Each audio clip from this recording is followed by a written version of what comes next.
Mara welaýatynyň owalarynyň birindäki döwlet dukanynda 6 ay goloý wagt soň ilkinji gezek arasalanmadyk paýta ýagy satyldy. Dukanyň öňünde onlarça adamdan ibaret uly nowat emele geldi. Adatlyk radiosynyň bu barada habar berýän çeşmesiniň tasdiklamagyna görä, ösümlik ýagynyň satywy diňe bir gün 29 oktýabrda dowam etdi. Ýöne ondan nowaty duran adamlaryň ählisi satyn alyp bilmedi. Owa dukanyny 6 ay arek etmeden soň ilkinji gezek paýta ýagy geldi. Ýöne adam başyna 5 litrden artyk satylmady. Onuň bahasy 15 manat bolup adamlar ýagyň ýany bilen 0,13 litr bankada suw hem satyn almaga mejbur boldy. Bu suwun bahasy 5 manat bolup adamlar jemmi 20 manat tölediler diýip howpsuzlyk aladalar sebäpli gizlinlik şertine söhbetdeş olan Çeşme aýtdy. Adatlyk radiosunda gurrun edilýän owanyň ady barada dogry maglumatyň bardygyna garamazdan howpsuzlyk aladalar sebäpli onu köpçüligi aýdyňlaşdyrmaýar. Çeşme döwlet dukanynyň öňündäki nowatlar barada video ýazygy hem iýerdi. Adatlyk radiosynyň redaksiýasyna gelip gowşan videoda nowaty duran owa ýaşaýjylarynyň arasynda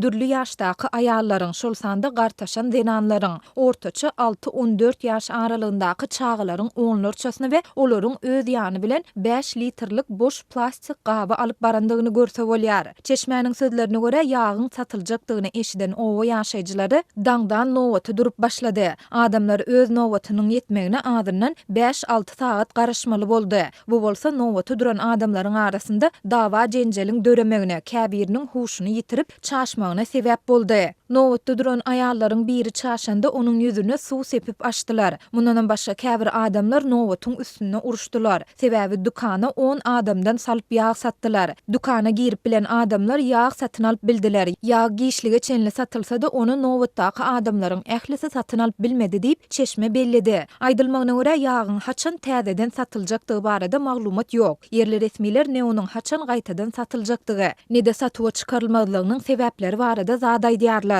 Soňky 2 ýyldan gowrak wagt bäri Türkmenistanyň döwlet dukanlarynda un, şeker, ösümlik ýagy, ýumurtga, towuk budy ýaly azyk haritlarynyň ýetmezçiligi dowam edýär. Bu haritlaryň gyçylygy soňky 6 ay çemes wagtyň dowamında hassa güýçlendi.